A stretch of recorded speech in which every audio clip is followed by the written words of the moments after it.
अब घर के लिए लोग सेप्टिक टैंक तो बनवा लेते हैं, पर कुछ जगह पर आपने ऐसा जरूर सुना होगा कि कुछ महीनों बाद या फिर कुछ सालों बाद आपका सेप्टिक टैंक जो है वो भर जाता है, बार बार उसे क्लीनिंग करवाना पड़ता है। और कुछ जगह पर तो ऐसा देखा जाता है कि सेप्टिक टैंक बनवाने के बाद वहां पर बदबू जैसी समस्या भी दिखाई देती है।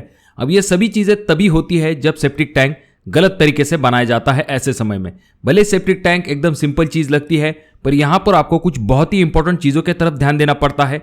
अगर आप इन चीजों की तरफ ध्यान देते हो तो आपके सेप्टिक टैंक में आपको बार बार क्लीनिंग करने की दिक्कत नहीं होगी, यानी कि आपका सेप्टिक टैंक बार बार नहीं भरेगा और वहां पर बदबू आने जैसी समस्या भी दिखाई नहीं देगी।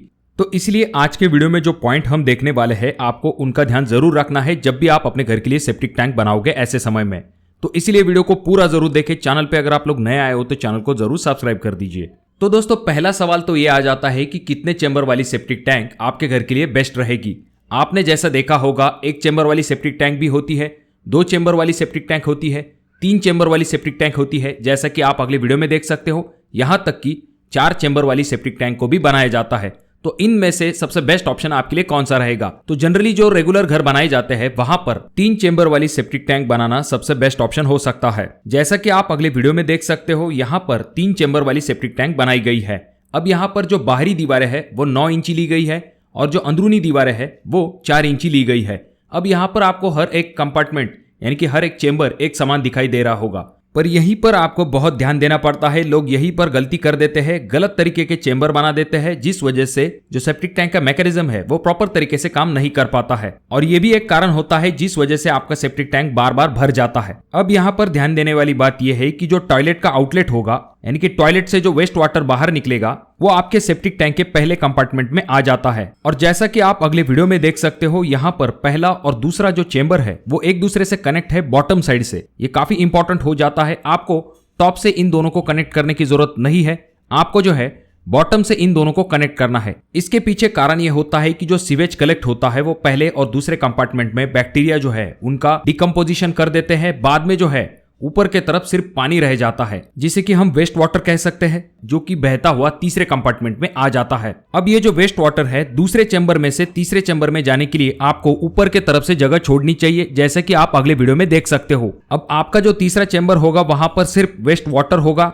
जहां पर सेप्टिक टैंक के एंड में सेप्टिक टैंक का जो आउटलेट है वो कनेक्ट किया जाता है, जिससे कि वेस्ट वाटर जो है वो बाहर के तरफ निकल जाता है। यानी कि बाहर के तरफ आपका जो सोकपिट होगा या फिर आपकी जो गटर लाइन है उसे कनेक्ट करने के लिए ये पाइप बाहर निकाला जाता है। अब लोग अक्सर ही इन चेंबर को बनाते समय गलती कर देते हैं, जिस वजह से उनका सेप्टिक टैंक जो है वो जल्दी भर जाता है और उसे बार बार साफ करवाना पड़ता है। अब जिस तरह से सेप्टिक टैंक बनवाते समय चेंबर के तरफ ध्यान देना पड़ता है, उसी तरह से आपको आपके सेप्टिक टैंक में आप जो इनलेट और आउटलेट पाइप लगाते हो उसके लेवल के तरफ भी ध्यान देना पड़ता है। आपको यह जरूर ध्यान में रखना चाहिए कि जो इनलेट पाइप है उसकी लेवल जो है वो आउटलेट पाइप से थोड़ी सी ऊंचाई पे होनी चाहिए। आपके सेप्टिक टैंक का इनलेट पाइप यानी कि आपके टॉयलेट से जो वेस्ट वाटर आपके सेप्टिक टैंक में एंटर होता है उसे हम सेप्टिक टैंक का इनलेट पाइप कहते हैं, जो कि थोड़ा सा ऊपर होना चाहिए। और जो आउटलेट पाइप होता है सेप्टिक टैंक का, वहां से सेप्टिक टैंक का वेस्ट वाटर बाहर निकलता है, जो कि थोड़ा नीचे होना चाहिए। और अगर हम बात करते हैं इसके डायमीटर की, तो डायमीटर आपको इनलेट पाइप और आउटलेट पाइप का कम से कम 4 से लेकर 6 इंच तक रखना चाहिए।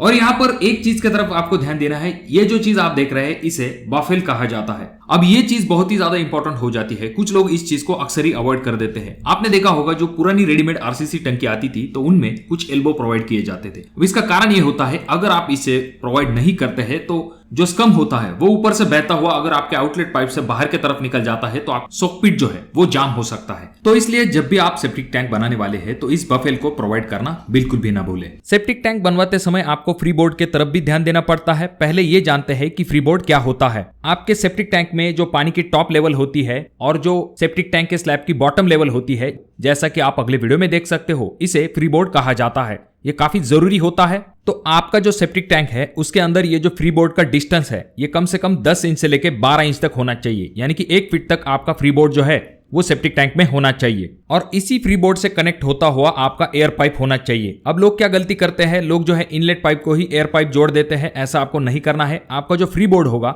वहां पर आपका एयर पाइप कनेक्ट होना चाहिए। तो अब सबसे आखिरी सवाल यह आ जाता है कि हमें जो सेप्टिक टैंक है उसका साइज कितना रखना चाहिए या फिर कितने लीटर वाली सेप्टिक टैंक हमें बनवानी चाहिए। तो दोस्तों, इस सवाल का जवाब डिपेंड होता है कि कितने लोग उस सेप्टिक टैंक का इस्तेमाल करने वाले हैं। तो इसके लिए हम रेफरेंस लेंगे IS कोड 2470 पार्ट 1 1985।